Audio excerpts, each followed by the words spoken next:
On today's JMO with Josh and Joe, we have the NBA playoffs are in full swing.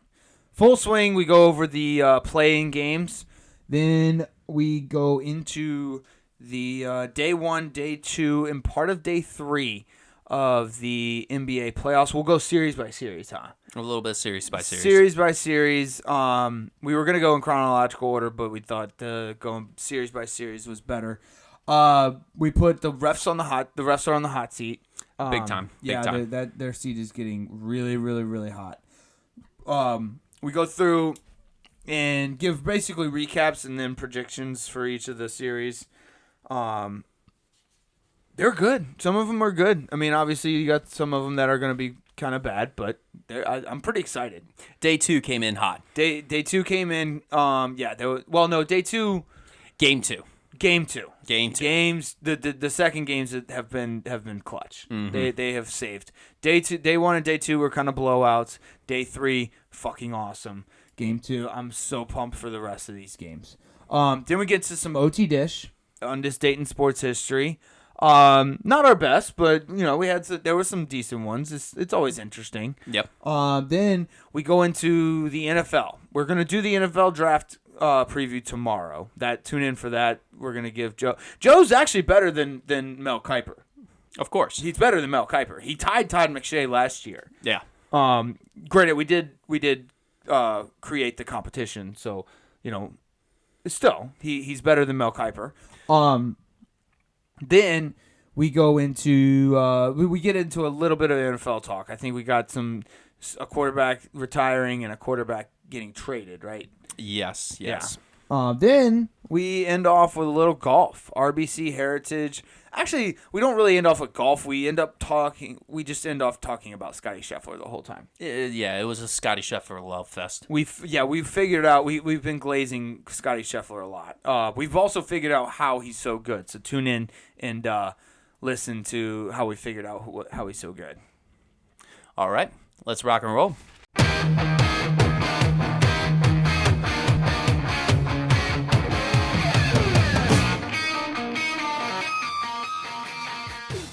Welcome to JMO, Josh and Joe. It is Tuesday, April 23rd, and Joe, the NBA refs are on the hot seat, bro. There has been a grievance. Dude, yes, literally. Literally. It is pretty crazy, actually. That was yesterday's games. Yesterday's games were wild. We'll get into all the games. We'll go series by series, starting with the playing games. But, you want to talk about the refs being blind. Yeah, there was a lot of missed calls. Like, I get trying to let them play during the playoffs, but you also got to make calls. Yeah, I think there was 4 missed no calls 4 incorrect no calls in the final 2 minutes of the Knicks versus Sixers game last night. Yep. Holy shit. Wow. But yeah, let's get into the NBA playoffs. We're just gonna go over the NBA playoffs, do our OTDISH, and then go over the RBC Heritage. We're gonna save the NFL draft preview for tomorrow. We're gonna do an exclusive, just solely NFL draft preview. A little special segment. Special, yeah.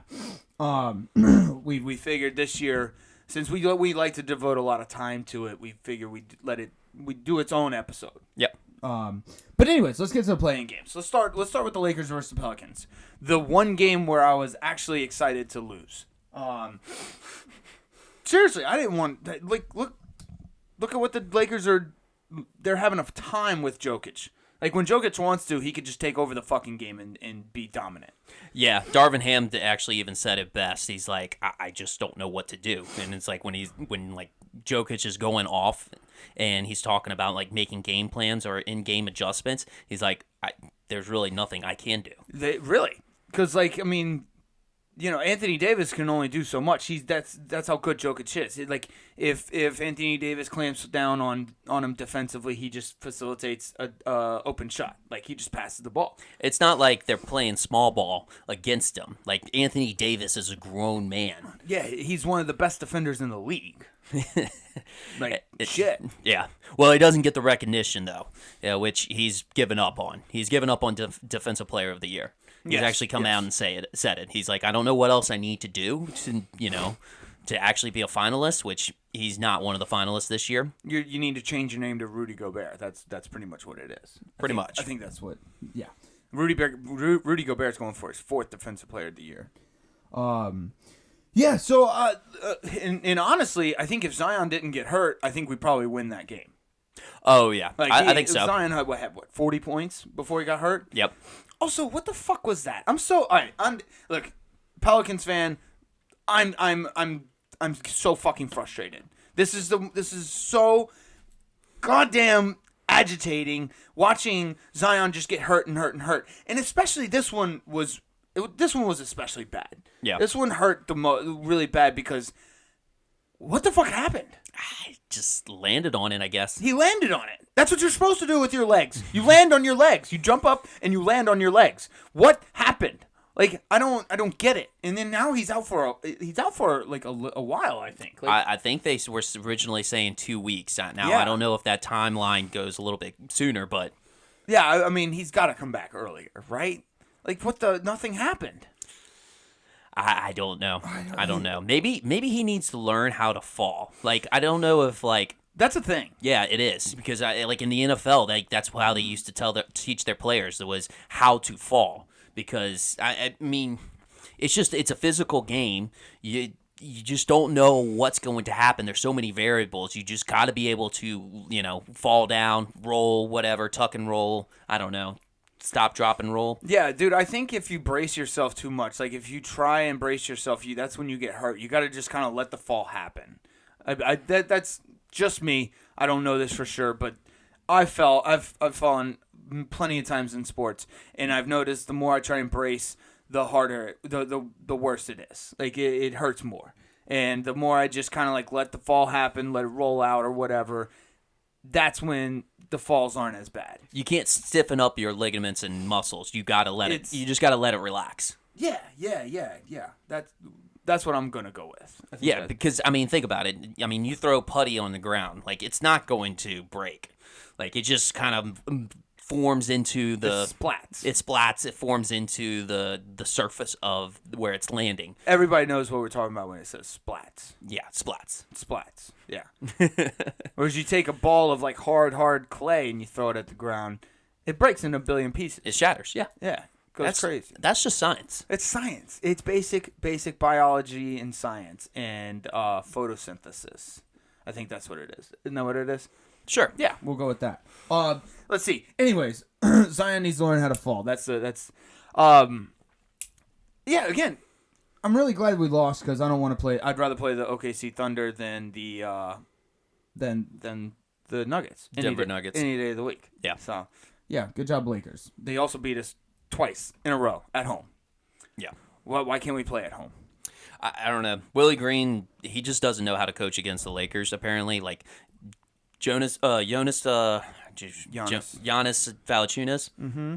He did not get any minutes, like at all, with much of this game or the one that right at the end of the season. So I don't know. It seems like a bold strategy, but maybe he is trying to lose on purpose. That's what it seems like. I'm out on Willie Green. I kind of been out on Willie Green.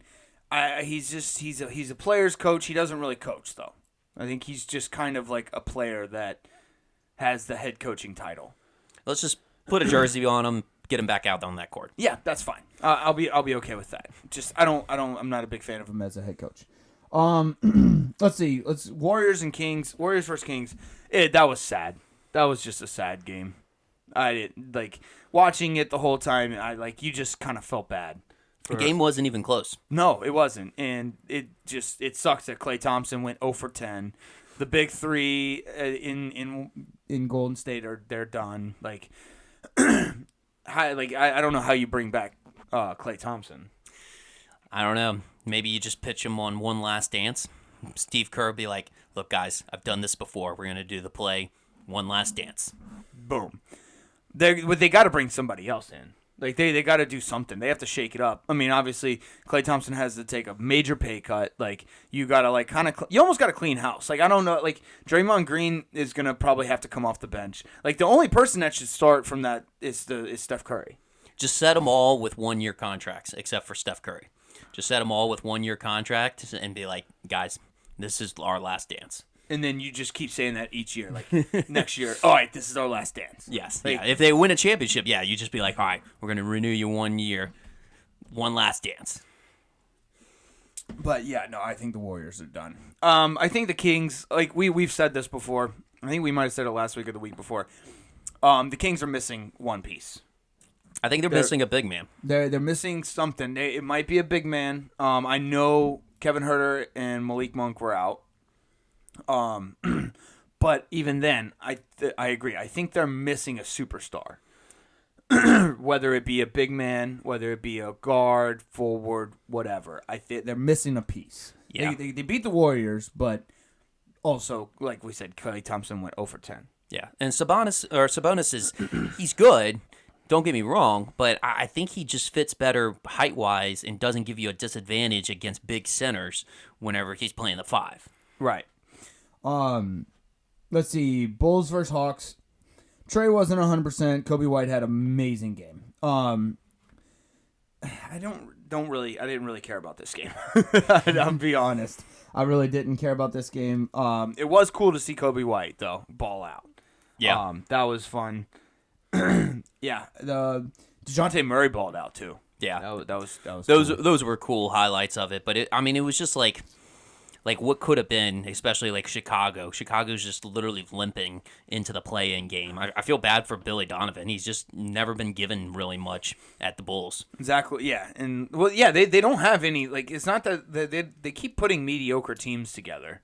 Like I know they were missing Zach LaVine and Lonzo Ball, but I don't think they're gonna fix it like completely. Mm-mm. They're both really good players, but I don't think they're gonna fix what they need to get fixed in Chicago. But yeah, so good job, Bulls. Heat 76ers. This was a great game. Yeah. This was a really great game. The Heat really needed this one. But Batum came through. He came through. Batum for sure. with that clutch fucking block. Yeah. At the end of the fourth quarter. It was a great time for his wife to remind everybody why the fuck Batum is in.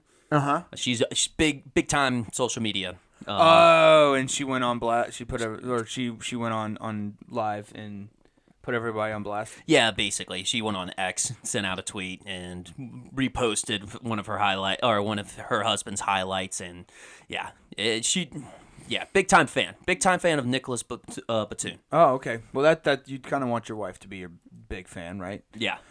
What's her name? Does she Lily. Does she have an OnlyFans? No, she doesn't really show much on. She's more for the meme life. Oh, she's a big meme girl. Yeah, but she follows like everything everybody says about Nicholas Batum. Apparently. Oh. She was holding some receipts. Okay, gotcha. She's probably been holding on to him for a long time. Though. Yeah. That one.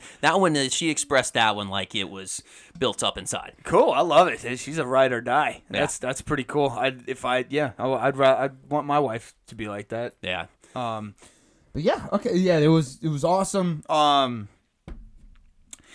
Yeah, Heat lost. 76ers onto the Knicks, which we've seen. We'll get to that series, but the Knicks are proven to be a little more difficult than I think people thought. Mm-hmm. Let's see, Kings versus Pels. We've had the Kings number. Like we said earlier, they're missing something. And honestly, we can play well without Zion. Like we're obviously better with Zion, but we can play well. And especially if Brandon Ingram takes over and CJ McCollum makes his shots, we can we can easily win games. Oh yeah.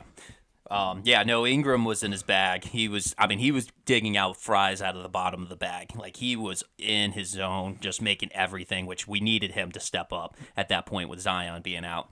Digging out fries at the bottom of the bag. I like that one. I'm gonna use it. That's how far he was into his bag. Oh, okay, gotcha. Oh, I see. He pulled out all the tricks and then he went and pulled out more. Fries at the bottom of the bag. Yeah, I don't really have very much from this game. It's just we won. We got in. We got the A seed. That's about it. Yeah, I was gonna shout out to Larry Nance. Like when Larry Nance is on, he's like the biggest hype man for the Pelicans. Like he's just making so many explosive plays. Second biggest. I'd say Jose Alvarado might be like the biggest crowd pump up guy of all time. That's true. I fucking love that guy. That's probably because every 5'6" guy envisions himself as Jose Alvarado. Well, yeah, exactly. Like which is like 5'8", 5'9", 5'10". Like that's most of America. Yeah, and we're just like, oh, that could be me. yeah. I could do that. You know? Could. Yeah. If Jose I tried. could do it, I could do it. If I wasn't a fat ass on my couch eating chips all fucking day, I could do that. Yeah. Gives us hope. I know. It's nice. Let's see. The Bulls versus Heat. Tyler Hero put the team on his back, bro. Like, the Heat, they can't afford to do that every single game. They're going to get fucking trounced. But it was cool to watch him put a team on his back. Yeah. He let's see. K-Love was playing some valuable. He's been playing some valuable minutes, dude. Like, when he's out there, they play well. Like, He's been hanging around. Yeah, he's got more and more gray hairs every single year. But, I mean, he's old as shit. He was on that 06, I think, UCLA team. Something like that. Yeah, the 06 UCLA team that was in the Final Four. They beat LSU that year. They beat LSU in the Final Four. They went and they lost to Florida. Yeah, that's right. Yeah. So he's been in the league for a while. Yeah. There's a couple guys like that. A couple of guys. Al Horford. Yeah. Al Horford. I mean, LeBron. LeBron's been in the league since 03. Yeah. That's fucking wild, dude. That's insane. Steph Curry's been in the league for a while. Yeah, we got the end of an era coming up. Yeah. You got anything else in this one? It was just. No, that wraps up the play-in games. It was fun. It was good it's good to see. I always enjoy the play-in games. Yeah, the play it gives that little extra. I don't know. It's like a pregame to the playoffs. It's nice. Yeah. I'm a big pregame guy. I like to pregame almost anything I do. Yeah. And no, that doesn't just mean alcohol. I like getting hyped up. Okay. But yeah, it mostly just means alcohol. I like to drink before everything I do. And it gives that feel of like a little bit more of a March Madness, like one and done type of situation. Like people lay it out on the line. The games might not necessarily reflect it, but like when they get to an end of the game, like they're going to try to do anything and everything they can to win that game. It's not like, oh, we'll just wait till game 2 or something like that. And we had some big teams like the 76ers, obviously not a 7th seed team. They were missing their best player, Joel Embiid, and the Lakers. The Lakers are a really fucking good team when they turn it on. When they're all playing well, when they're turning it on, and D'Angelo Russell can make his fucking shots, they're one of the hardest teams to beat. They're a well-rounded team. They really have like every aspect covered. They got a big man. They've got D'Angelo Russell as a point guard.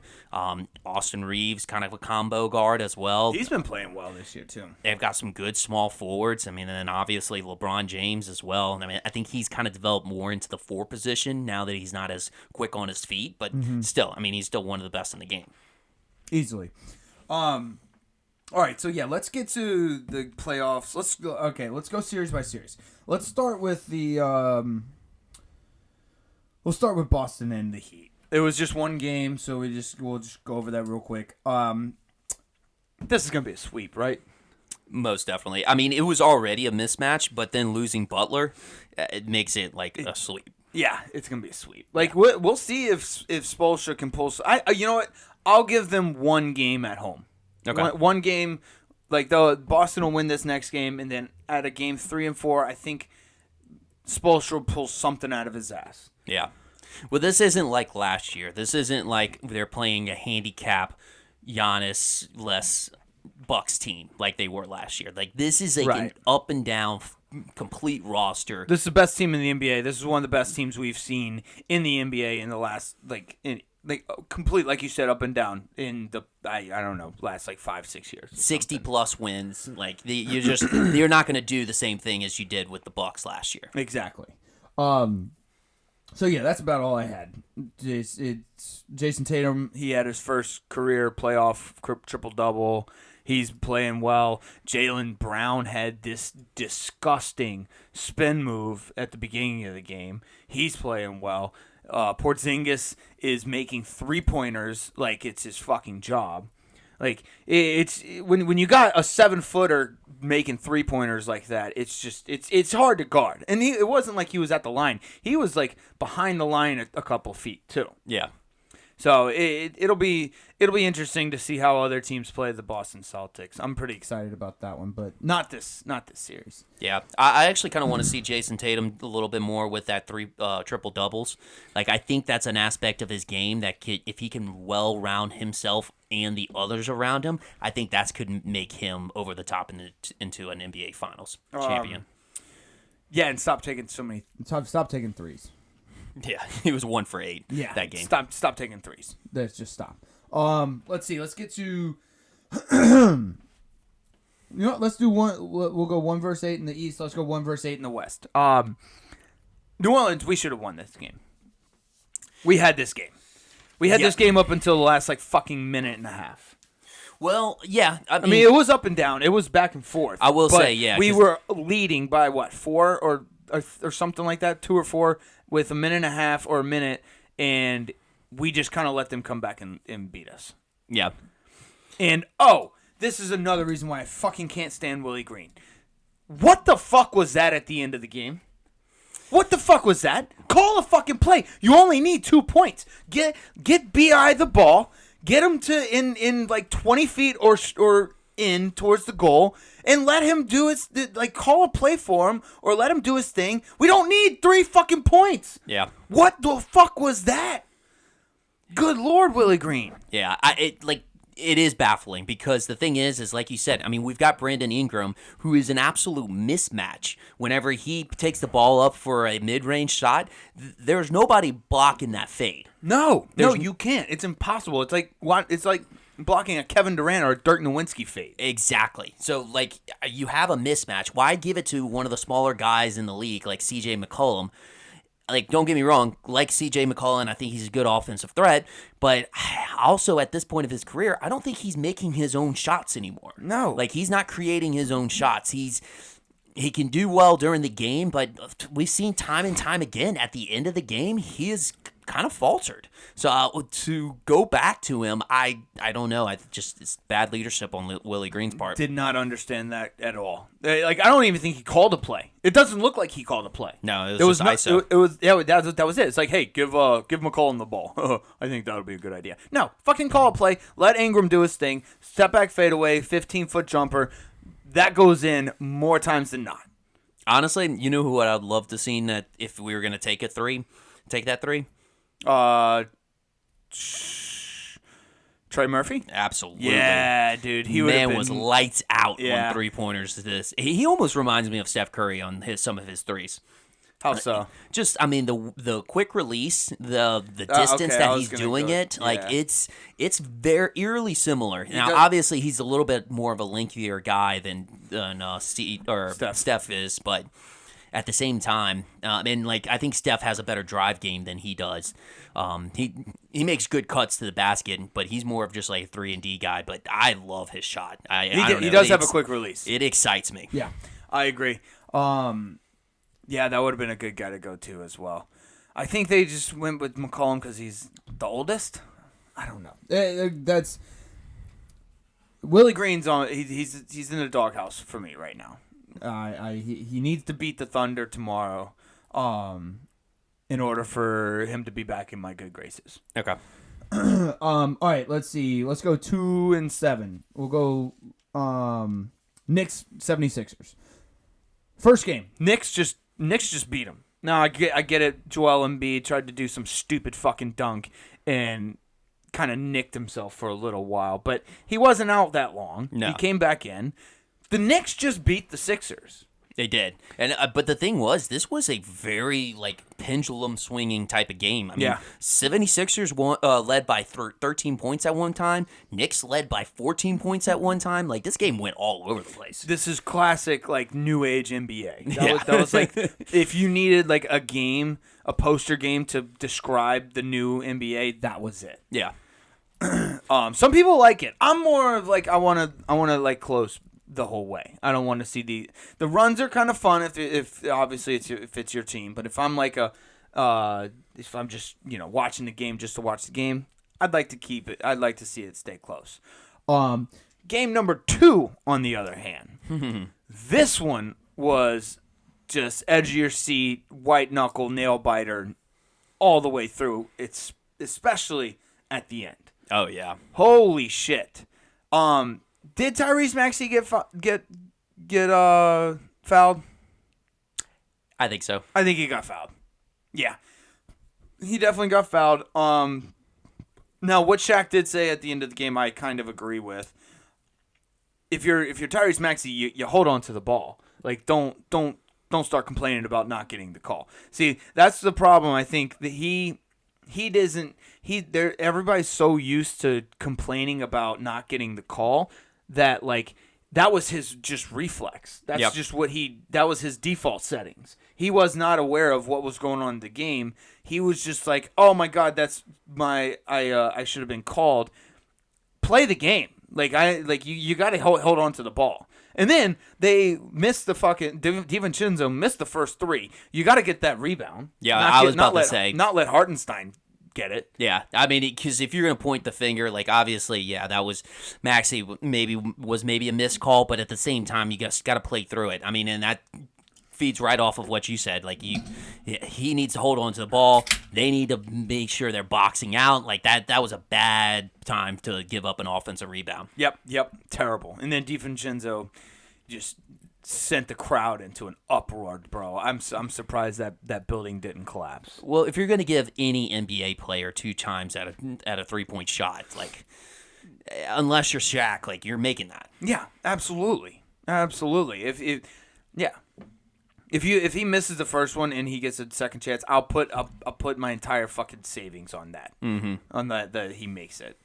But yeah, that was a game. Jalen Brunson is a fucking dog. He's a dog. Dog status. He's so fucking good, man. That lefty just goes in every time. Every time.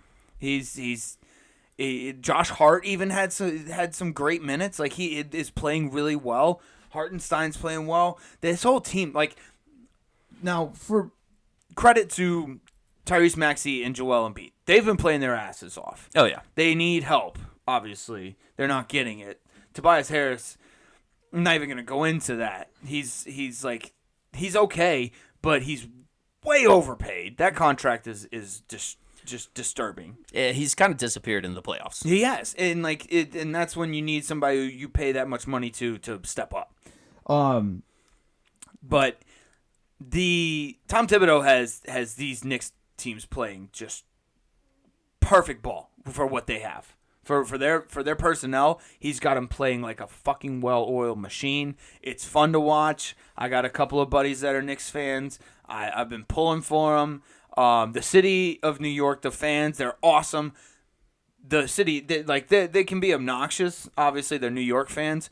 But when they're fucking excited, it's kind of fun to watch. Yeah, and the celebrities are not just there for show, too. They're actually there watching the game and big fans. So yeah. I don't know if you caught the Ben Stiller quote. So Kelly Oubre was knocking on the Knicks because they just have celebrity fans and they just give $100,000 seats free to celebrities to be on the court side. But Ben Stiller had a little reaction to that. He pulled out his White Goodman impression on this one, and he's like, "Oh, I think I care a lot more than you think that you thought I cared." Kelly Oubre. It was a pretty good one. Kelly Oubre. That's funny. I love it. The Knicks fans love their team. Like they are diehard. Yeah, it's great. It's fun to watch. So I like when the Knicks are good. The other 2-7 series, the Lakers versus Nuggets. The first game, Nuggets just beat LA. Yeah, they just beat them. It was like LeBron James, I think, had a good game. Anthony Davis had a good game, and LeBron James. D'Angelo Russell can't shoot the ball. I think he forgot how to shoot. Well, that was the problem last year. He just couldn't make a 3 to save his life. No, he was 6 for 20, 1 of 9 from 3-point on the first game. They kind of need D'Angelo Russell to step up because they don't really have very much. Austin Reeves is okay. Hachimura, I think, is just there for defense. Yeah, he's just there for defense. And I don't know. Dinwiddie, no. Pence, no. Vincent. They're just. It's basically Anthony Davis and LeBron James. And I'm sorry, but he's 39 years old, and I don't think he can play like LeBron James type of basketball for 4 straight quarters anymore. He can't do it. Like if you saw in the second game, he ran out of gas. Oh, I was going to say that was the big thing I was going to bring up was next game, their strategy on coming back, but we'll get to that in a second. Yeah, the first game, just domination from the Nuggets. Being a Pelicans fan, I love to see it. I've actually built up like a hatred for the Lakers. I don't know if it's a mix between, them taking all of our players and us losing to them or not being able to know how to play against them, but I've built up a rivalry, a little indirect or side rivalry. Yeah, I guess well, best. I think it centers around Anthony Davis. Yeah. Because Definitely. for some reason, he just loves playing well against the Pelicans. Yeah. And then they have Jackson Hayes Yeah. over there as well. It's very frustrating to say the least. And then not to mention my disdain for LeBron James as well. I just don't like playing against him. I don't like playing against LeBron. I don't think anybody likes playing against Well, he gets the calls. He does get the calls. He does get the calls. He's a little crybaby. The second game, this is wild. The Lakers blew a 20-point lead. Yeah. I don't care how much LeBron James hates the replay officials or just the replay booth in general. You saw that in the afterwards. He doesn't like replays. Yeah. Or he's like, what are we doing? Yeah, he doesn't know what they're doing. Yeah. Or what we are doing. What are we doing? He said we. We. Yeah, he doesn't know what we're doing. Because he knows he, basically controls the NBA. He usually gets the calls. Exactly. He's like he's about to have a meeting. Yeah. You got to read between the lines. Also, don't give up a 20-point lead. like, all right, let's just call a spade here. Don't give up a 20-point lead, and you wouldn't be in this fucking situation to begin with. Yeah. Well, the lack of depth kind of exposed them.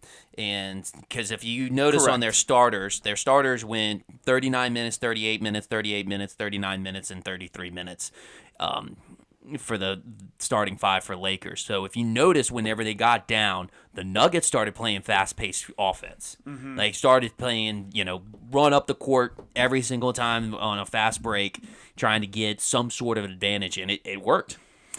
Okay. Yes, that is correct. But I think that's showing the Lakers' age, right? Well, it shows their Lakers' age. It shows how much minutes they're playing. Yeah, but I don't think it shows the depth because the Nuggets, if you look, Jokic played 41 minutes. Porter played 38. Murray and Gordon both played 39, and Caldwell Pope played 35. Like those guys played a shit ton of minutes. Yeah, no, you're right. It is the age. It's showing the age. They need D'Angelo Russell to just not be a bum. He did play a little bit better in the second game. LeBron James had some fucking amazing plays. He had one pass that was a 3/4 court pass. Unreal. Dunks, blocks, doing all of it. It was awesome. And then the first half, Anthony Davis was all over the place. I mean, he was anything he shot, he was making. Yeah. It was awesome. It was fun. It was fun to watch the Lakers. Not fun for me, but fun to watch the Lakers just dominate. And then Jokic happened.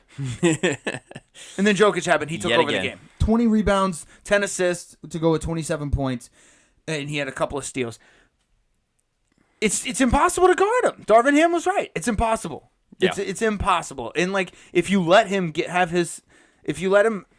the Michael Jordan and just let him have his thing and take away everything else, he'll put 40, 50 points on you. And then if you try and take it away, he'll just dish it out. Yeah. Create other shots. It's wild. It must be so nice to be a Nuggets fan.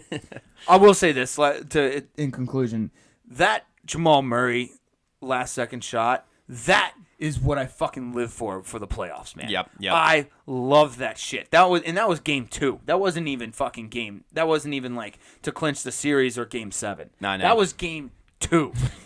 Fucking awesome. Oh gosh. God, that was amazing. All right, let's get I will say this. Conspiracy theory. smash the money line for Philly and Lakers next game. Next game. Just because I think there's going to be an overcompensation in the refs. I agree. Yeah, and they're going to be at home. Yeah, that's not a bad idea. Let's see, the 3 and 6 matchups. Let's do Timberwolves and the Suns. I'm thinking about putting a future on. Like, I know it's a little late, but like the Timberwolves are plus 2,000 to win the NBA championship. I think I might throw a little bit on there. You could throw a little bit and make some. Throw sure. Throw a little bit on there. Because, like, I don't...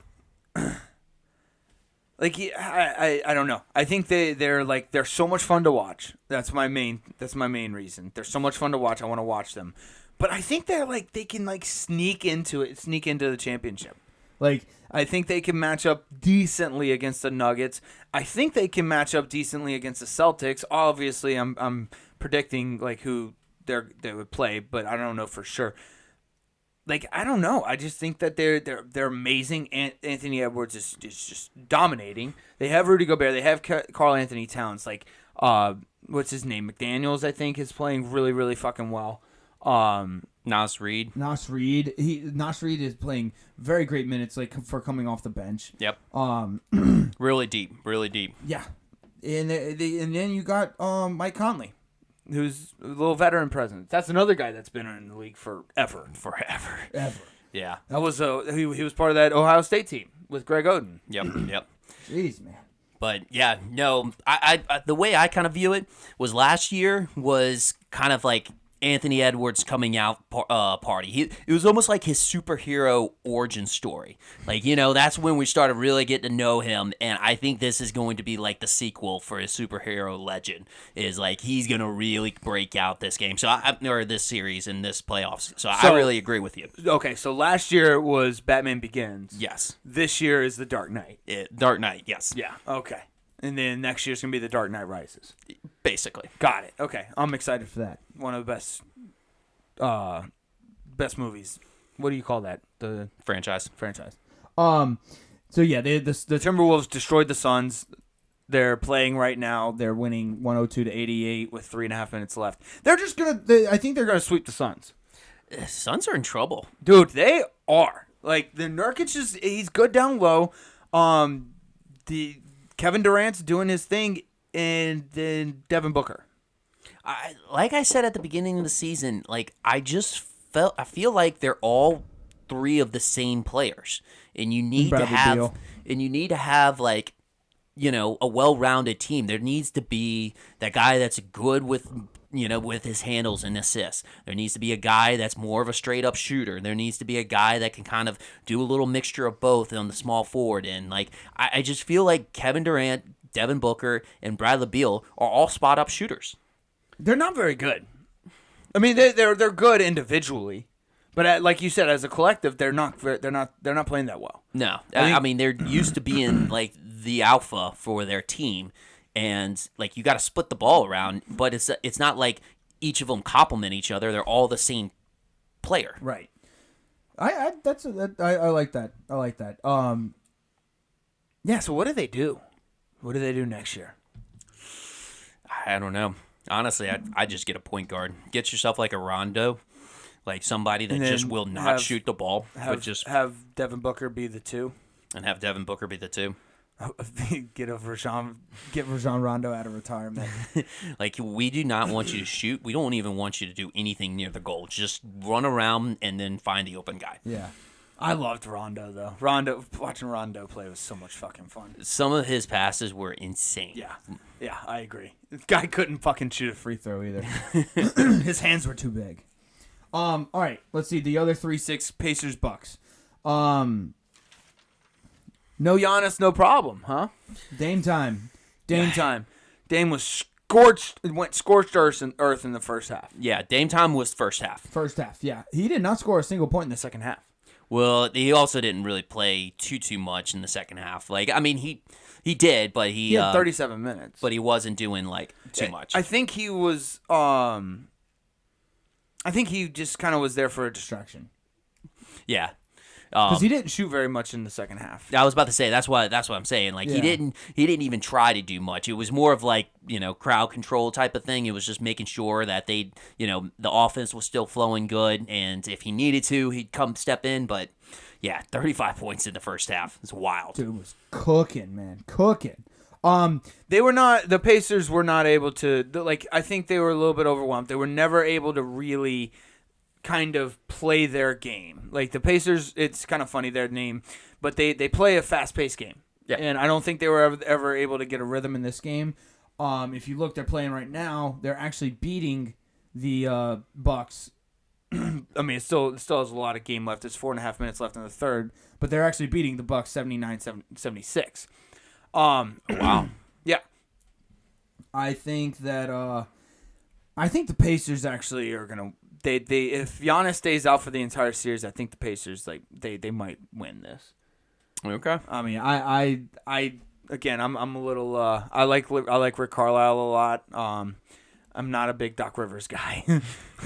definitely not. Without Giannis, just the Bucks. It's frustrating because the Bucks are with Giannis. They're easily one of the best teams in the NBA. Yeah, I mean, you can't take the best player or one of the best players in the NBA off a team and just not have any. Right. It's like taking Joel Embiid off the Sixers. Yep. Almost, not quite. But yeah, that's about all I got on that one. Let's see the 5-4 matchups. Let's start with the Cavs. Yo, the Cavs are good. The Cavs are making the Magic look like, the Magic. Yeah. They like how the Magic normally are. Well, I was gonna say this is like both teams playing on their talent level. Like obviously, Orlando exceeded expectations at this point or this season. Like we really was a surprise team. Really are good. It's just, I mean, I feel like it's almost the same thing as the Thunder. Like they're just young in the playoffs, and it's like you're gonna get a little slapped around. Yeah. I agreed. I think they did play better than what everybody thought. They kind of they're on to something. Yeah. They're on to something, and it's nice. But the Cavaliers, Jared Allen is dominating. Well, they got a chip on their shoulder. So they lost last year to the first round, right? Yeah, to the Knicks. Yep. So that was and that was a close series. So like Spida was saying, we've learned from our mistakes last year. Like we aren't gonna let that happen again. Yeah, dude, Jared Allen had 18 boards in the first game, and let's see, I think he had 20 in the second game.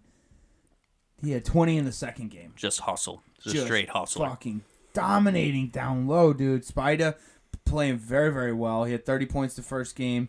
They got Mobley down low too. The Cavs might be a problem.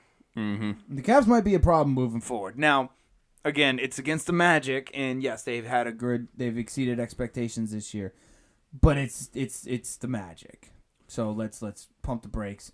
I think the glass half full type of perspective for the Magic is I think they just need to get a win. Mm-hmm. I think they need to get a win, and then they can go into the offseason and be like, hey, look, this is what we did. We got ourselves to a certain, this level, and now we can move on to the next level. Right.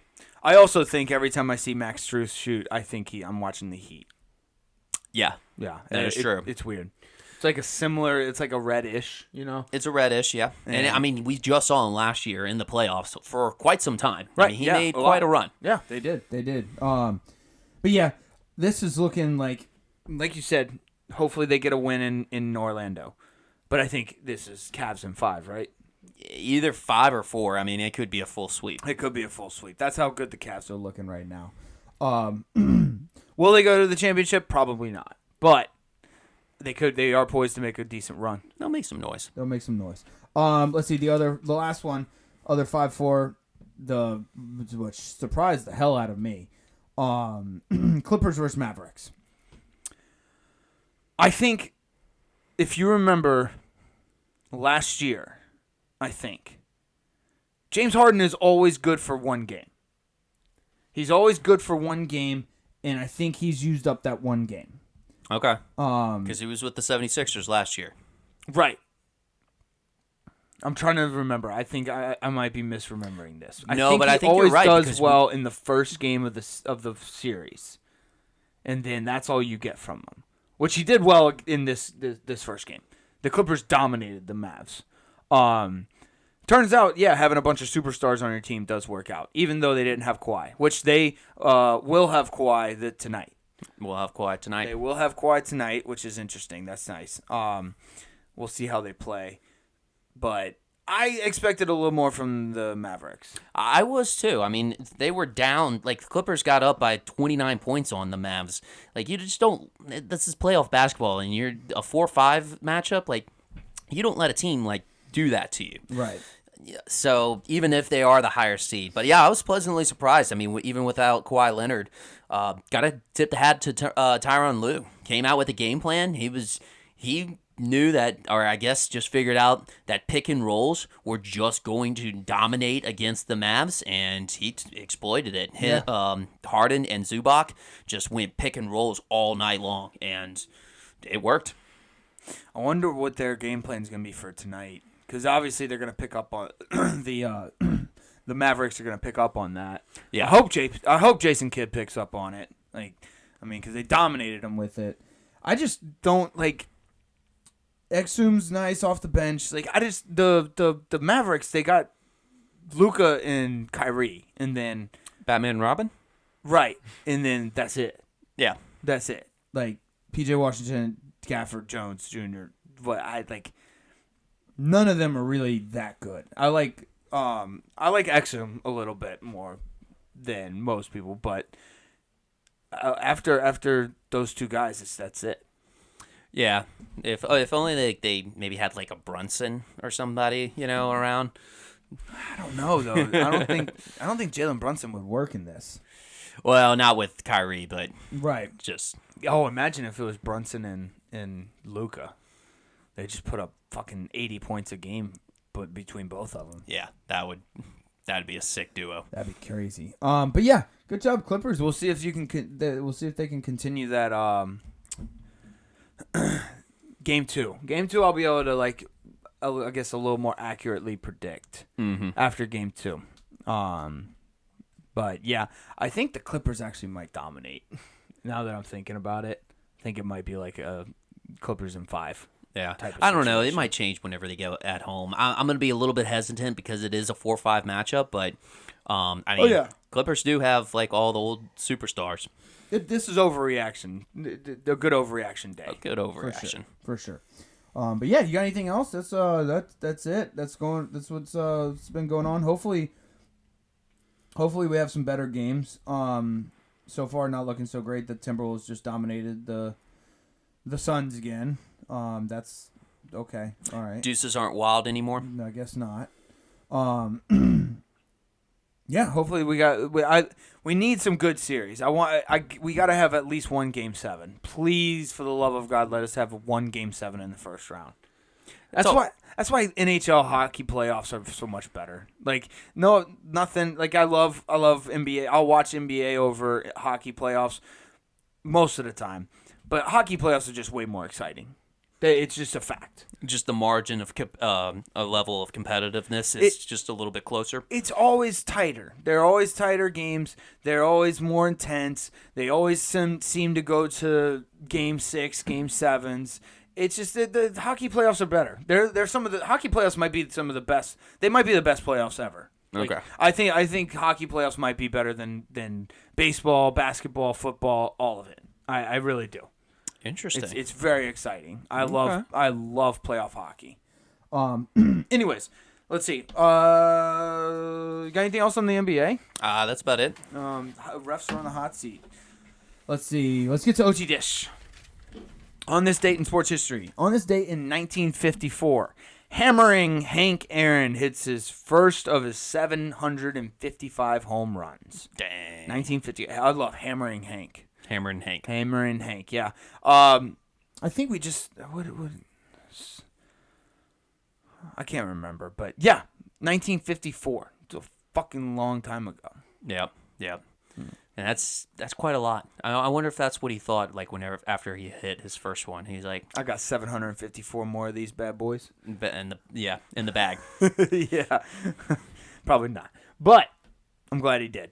What you got? All right. So I got a combination on this one. Ooh, combo. So this is back origin stories. I know we were talking about superhero origin stories, but the origin stories for these two franchises in MLB, the New York Highlanders, which is now the Yankees, of course. Ooh. They win their first game 7-2 against the Washington Senators. What year? 1903. Oh. So yeah, way back in the day. And then in 1962, on this exact day, the New York Mets win their first game ever in franchise history, beating the Pirates 9-1. So 1962. they might be rivals. They might be inner city rivals, but New York Mets and the New York Yankees have something in common. Nice. Yeah, they're not too much of a rival, but they should be. Should be more, I think but that's probably because one's Mets, in the NL, one's in the AL. It's kind of like the Pittsburgh thing or the Pennsylvania thing. Like, I feel like the Eagles and the Pittsburgh Steelers should be way more of a rivalry than it is. probably like the New York Jets and the New York Giants. Too. Yeah, but like they separate them. Like they keep them in different conferences. Like the Eagles are in the NFC, the Pittsburgh Steelers are in the AFC. I don't know. I feel like the Battle of the Turnpike would be dope. Like it's already like the Flyers and the fucking Pens hate each other. Yep. Like that's great. Keep that going. I don't know. Let's see. So that's the two-part? Mm-hmm. And on this date in 2012, 38,000 London Marathon entrants have their home and email contacts published in a data protection breach. Just don't run marathons. It's that easy. Don't run marathons. Just don't run marathons. Don't run marathons. Done. 38,000 people have basically their addresses just sent out to the public. That's a lesson learned here, though. Don't run marathons. Just don't run marathons. That's all I have for this one. That's it. That's funny. All right, my last one goes back to 1991, year I was born. Nice. But Bjorn Borg loses 6-2 and 6-3 to Jordi Arias. After, this is a crazy part, an 8-year layoff, and then decided without practicing or playing any exposition games, decides to go back into tennis. Oh, it was tennis. Okay. Yeah. So he lost the first opening match 6-2, 6-3. But yeah, he previously had won 11 Grand Slams, was a really prominent figure back in the 70s in tennis, maybe early or later 60s as well. But yeah, decided he did his retirement back in 1982, and then comes back in 1991. Thinking, I'm just gonna, play. I kind of chalk it up to a lot of like former athletes that are like, oh yeah, I could still win against the competition. And him, this is a scenario of him actually trying to come back, like, I can beat the competition, and really struggled mightily. Yeah, 9 years is a long time to be out of a sport. Yeah. That's a long time. Yeah, and he just thought he was like not going to practice and just not play anything leading up to it, and it was just like, I'm just gonna be my normal self again. He even grew out his hair long again. He's a Swedish guy, so he grew out his long blonde hair like he did back in his playing days. He even got like a wooden racket whenever they had like the metallic rackets too, like already available. Like he was just like, I'm just gonna go back to my original self. oh my gosh, It was pretty funny. That's hilarious. But yeah, so that was a funny one. He was listening to that Toby Keith song. I ain't as good as I once was, but I'm as good once As I ever was. Yeah, but Yeah, no, he wasn't. he was not. He was not. Let's see. Let's get to the NFL. We'll do the draft tomorrow. Our draft preview tomorrow. But we had some NFL news. Let's start with Matt Ryan officially retiring. What a bummer. I thought he already retired. He just wasn't employed. Like he was already in the booth, like making announcements and stuff like that before he was actually retired. Yeah, no, he's doing the RG3. He's doing the RG3. Yeah, because RG3 is not technically retired. That's true. He RG3 actually desperately wants a quarterback job. Yeah. He actually pleads his case on his podcast All the time. All the time. And he he posts videos of him working out all the time. Yeah. So yeah, I think that's what Matt Ryan was doing. Bummer of a career, if I'm being honest. Bummer of a career. Yeah. Fuck the Falcons. I mean, fuck the Falcons, but Yeah, bummer. You lost the biggest fucking blunder in Super Bowl history. yeah, that's not going to be a nice thing to be remembered as. Yeah, dude. Everybody's gonna remember you as the guy who lost the fucking worst, on the wrong side of the best comeback in Super Bowl history. Which is going to overshadow like his best highlight career season, which he won an MVP with. Yeah, dude. He was unstoppable that year. Yeah. It was wild. But nobody's going to remember that. No. They're only going to remember 28-3. 28-3. Yeah, that's it. That's etched in everybody's fucking skull. 28-3. He actually had a really good career. It was did. just a bummer. That's just how you got to label his career. Bummer. Yeah. I mean, a lot of it was probably the same as Drew Brees' situation, just high-flying offense, no defense to be able to back it up. And then the one time he was able to get one sort of run, they failed. Yeah. Let's see. The other thing I had was Zach Wilson to the Broncos. Broncos. Why? It's an interesting call. I don't know what to exactly make of it. I mean, Denver, I know, still plans on drafting a QB for sure. I guess this is just to kind of shore things up with maybe high potential as a backup. I don't get it. I mean, I guess that's one thing that could be a possibility. But It might be an ego thing for Sean Payton. Like, oh, I can turn this guy into a good quarterback. what's the mom situation in Denver? I gotta know that. How are the moms in Denver? I'd imagine they're hot. Denver's a rich city. Rich people are hot. Yeah, and That's just a fact. he gets himself a little bit closer on that west side of the states where he was originally in BYU. Yeah, that's true. Closer to home, closer to his mom's friends. So he's homesick for his mom's friends. For his mom's friends, yeah. Yeah. Gotcha. Yep. Okay, whatever. I don't care. It was just NFL news. Yeah, no, that was the big thing is like what it means for the Denver draft. Peyton Manning still kind of believes that they're still targeting J.J. McCarthy. Ugh. Yeah, which is another interesting pick if they go that route. We'll talk about that tomorrow. But yeah, no, this the big news from this is now that the 2021 draft, since this is also relevant talk with this year's draft coming up this week. So the 2021 draft, which was supposed to be heralded as the QB draft, Yeah. we had Trevor Lawrence. Technically, he's still safe. He's with the Jags. Trey Lance traded. Justin Fields traded. Mac Jones traded. And then now Zach Wilson traded. Yeah. And honestly, Trevor Lawrence really hasn't lived up to the hype. Now, granted, he had a really rough first year of it with Urban Meyer, but Doug Peterson kind of turned it around. But we're still waiting on him to have this breakout season. I mean, he was drafted as a messiah type of guy. Like, Exactly. I mean, it's like kind of like with Caleb Williams, like unanimous number one pick by everybody. Supposed to be the best person in the draft. But yeah, you're right. We haven't seen that type of level of hype into fruition. Sneak preview of tomorrow. I think Jaden Daniels should be drafted number 1. Ooh. What if they do that? I would love to see that, especially like in a draft like this where everybody's just it's a foregone conclusion that Caleb Williams is going to be number 1. Right. Maybe like because I know he's been around the Chicago facilities and stuff. What if they just like started not liking him for some weird reason and just maybe he's too weird. Like the painting the nails thing kind of gets. Maybe he just cries all the time. He paints his nails and cries. Yeah, and they're just kind of sick of it. Yeah, there was too much crying around the facility, and they changed their mind. Okay. Well, I would rather Jaden Daniels go to Chicago than Washington. So, yeah, definitely. Chicago's definitely more suited for a rookie quarterback to do well than fucking Washington. Yeah, that's a little draft preview. You got anything else on the NFL?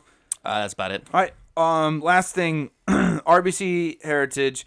I only want to talk about this because fucking Scottie Scheffler is the.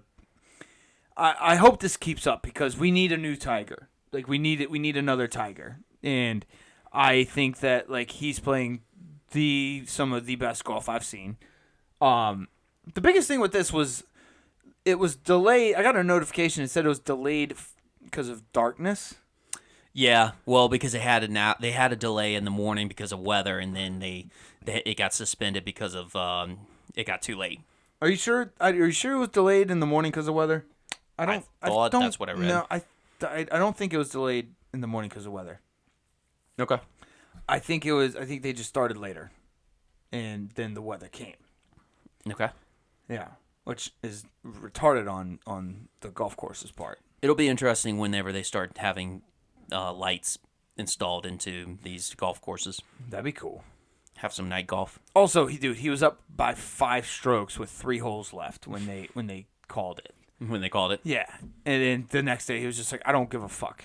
Yeah. So he just played 3 holes and won by. I think he won by 3 strokes. It was minus 19. The next guy was minus 6. It's literally Scottie Scheffler and then everyone else. Yeah. That's it. But Oberg's gonna be fun to watch. He's a promising young guy.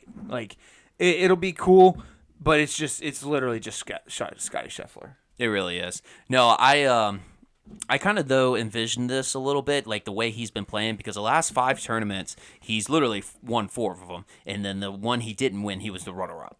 Right. I kind of envision this as, like, you know when your mom tells you got 5 more minutes whenever you're playing with your friends, and then you play, like, that much harder with your friends because, you're about to leave? Yep. I kind of envision this with him and his kid.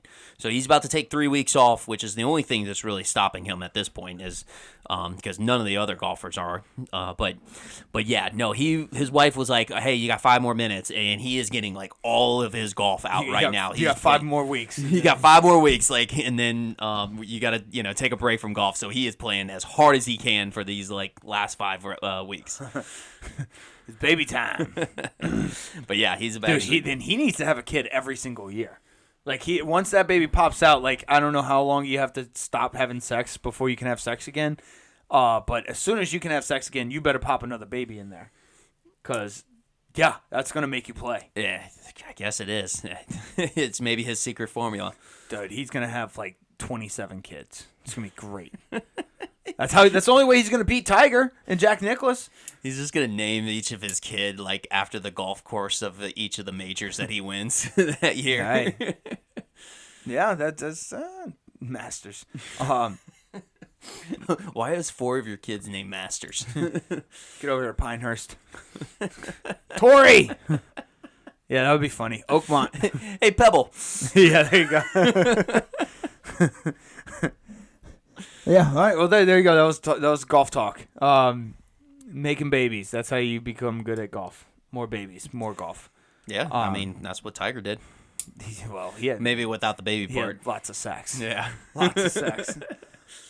Anyways, you got anything else? Mm-mm. All right. We'll see y'all tomorrow. Tomorrow we're going to have a little draft preview. And then after that we'll see y'all next week for the draft recap. Love y'all. Later.